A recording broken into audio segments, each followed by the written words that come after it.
Hello বন্ধুগণ, আসসালামু আলাইকুম। তো বন্ধুরা কেমন আছেন? আল্লাহর রহমতে আমি ভালো আছি। আপনাদের দয়ায়। তো বন্ধুরা শীতকালীন সময় আমরা নতুন একটা পিঠা নিয়ে আবারও আপনাদের মাঝে হাজির হয়ে গেলাম। তো বন্ধুরা আজকে আমরা সই পিঠা কীভাবে তৈরি করতে হয় এই প্রসেসিংটি দেখাবো। তো বন্ধুরা দেখতেই পাচ্ছেন সই পিঠাটি আমরা তৈরি করেছি। কত সুন্দর দেখতে, কত কালারফুল, কত সুন্দর। এখন প্রসেসিং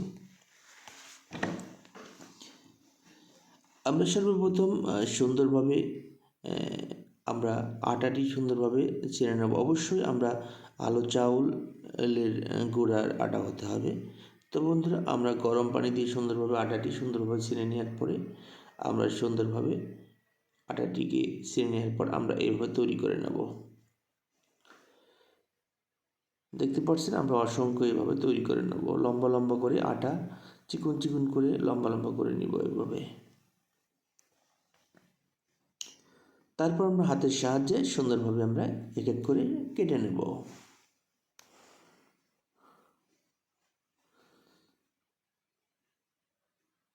খুবই সময়ের একটা ব্যাপার এবং খুব সুন্দরভাবে আপনারা এক এক করে সুন্দরভাবে কেটে নেবেন, খুব দ্রুত হয়ে যাবে। আমরা ফিরার এক পাশে নিয়ে সুন্দরভাবে শুকনা গুঁড়া দিয়ে সুন্দরভাবে ডলা দিলে পরেই সুন্দরভাবে কেটে যাবে।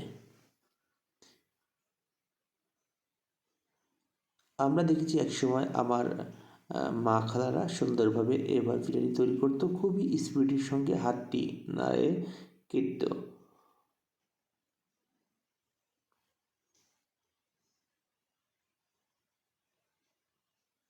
দেখতে পাচ্ছেন কয়েক সেকেন্ডে অনেকগুলো পিঠা হয়ে গেছে।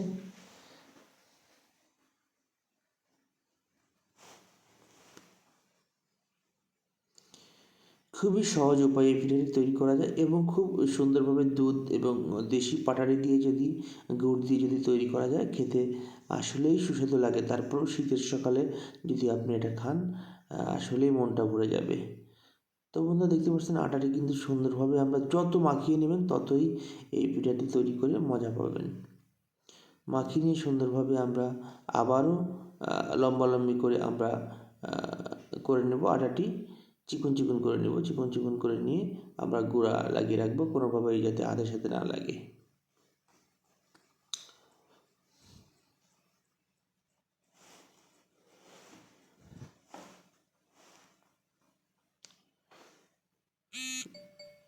দেখতে পাচ্ছেন আমরা গুঁড়ার ভিতরে কিছু রাখছি, আমরা যাতে কোনোভাবে এটার সাথে একটা না লেগে যায়।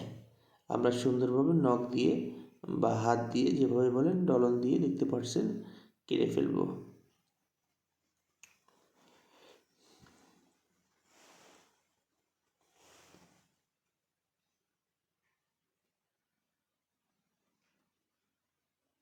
আপনারা এই পিঠাটি চাইলে খেজুরের রস দিয়ে করতে পারেন, খেজুরের গাঢ় রস দিয়েও করতে পারেন। খেজুরের রস জ্বালিয়ে জ্বালিয়ে যখন দেখতে পাচ্ছেন রসটি অনেক গাঢ় হয়ে গেছে গুড় হওয়ার আগ মুহূর্তে, সে রস দিয়েও আপনারা করতে পারেন এবং চাইলে সরাসরি খেজুরির গুড় দিয়েও করতে পারেন এবং খেজুরি পাটালি দিয়েও করতে পারেন।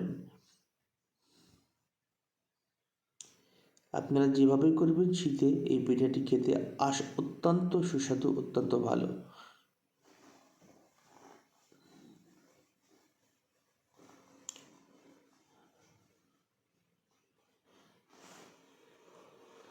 আমরা এখন হাতে কাটা পিঠাটি খাওয়া ভুলে গেছি, কারণ অনেক সময়ের ব্যাপার, খুব পরিশ্রমের ব্যাপার। এই জন্য আমরা হাতে বর্তমান না কেটে অন্য অন্য পিঠা খাই।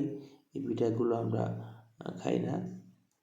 আসলে এই পিঠাটির স্বাদ অতুলনীয় এবং খুবই সুন্দর, খুবই ভালো। আপনার দুধ একটু বেশি লাগবে। আমরা কিন্তু এই পিঠাটি তৈরি করেছি 5 কেজি দুধ দিয়ে আমরা বিরিয়ানি তৈরি করেছি।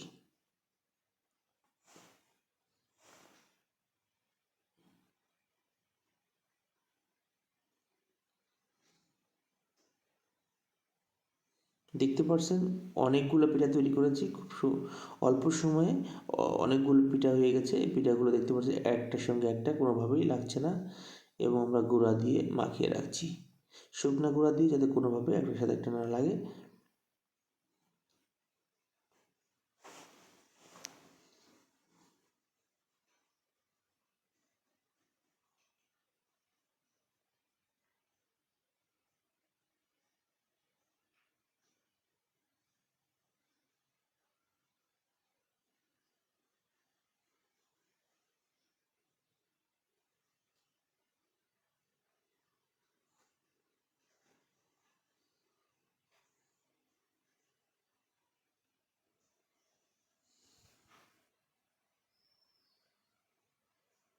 খুবই সুন্দরভাবে পিঠাটি তৈরি করেছে, দেখতে পাচ্ছেন সাইমা কিন্তু এটা খুব সুন্দরভাবে তৈরি করছে। এখন এদিকে আমাদের যে দুধটি আমরা সুন্দরভাবে জ্বালিয়ে নিচ্ছি। আমরা কিন্তু দুধের ভিতরে আমরা পানি ইউজ করব না, কারণ আমরা সব দুধ দিয়েই আমরা আজকে এই পায়েসটি রান্না করব। এটা আপনি বলতে পারেন সই পিঠা এবং পায়েস পিঠা, যেটাই বলেন না কেন, এটা আমরা কিন্তু সই পিঠা বলে চিনি। হাতে কাটা সই, খুবই সুন্দর খেতে। আমরা জ্বালিয়ে নিয়েছি মশলা, তেজপাতা, এলাচের ফল দিয়ে। আমরা কিন্তু দেশি যে পাটারি গুড়টি দিয়ে সুন্দরভাবে আমরা এটা জ্বালিয়ে আমরা কিন্তু একটা রস তৈরি করে নিয়েছি। এখন আমরা রসের ভিতরে অল্প অল্প করে দিব, আস্তে আস্তে নাড়াচাড়া করব।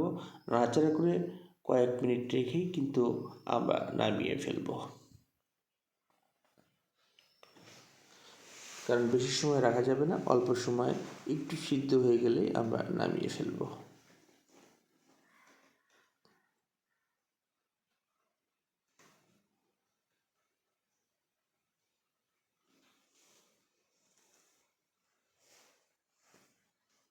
দেখতে পাচ্ছেন খুবই সুন্দর এবং খুবই কালারফুল, খেতে অত্যন্ত সুস্বাদু।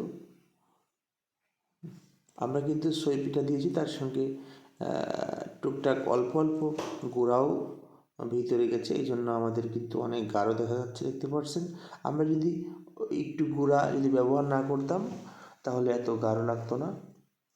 তো বন্ধুরা, অবশ্যই এটা খুবই কালারফুল, খুবই দেখতে সুন্দর, খুবই ভালো। এমনি আমাদের দুধটি অনেক গাঢ়, তারপরেও অল্প একটু গুঁড়া সঙ্গে যাওয়ার কারণে আমাদের কিন্তু আরও গাঢ় হয়ে গেছে। আরেকটু পরে দেখতে পাচ্ছেন আমাদের কিন্তু সর পড়ে যাবে, মানে দানা পড়ে যাবে। এই জন্য আমাদের সই প্লেটে যখন দেখবেন জোড়া গেছে, প্লেটে আমরা বা খাঁচাতে আমরা বেড়ে রাখবো, তখন দেখতে পাচ্ছেন তখন কিন্তু সুন্দরভাবে জমে যাবে, কারণ দুধের সরটি জমে যাবে এবং পিঠাটিও সুন্দরভাবে জমে যাবে। তখন খেতে অত্যন্ত সুস্বাদু লাগবে, অত্যন্ত ভালো লাগবে। আমরা খাঁচাতে ঢেলে নেব।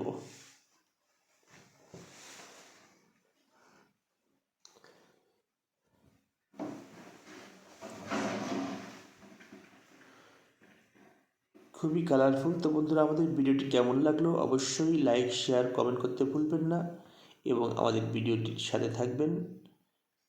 আমাদের ভিডিওকে সাবস্ক্রাইব করে রাখবেন, পাশে থাকা বেল আইকনটি বাজিয়ে রাখবেন। সবাইকে ধন্যবাদ সবাইকে। আল্লাহ হাফেজ।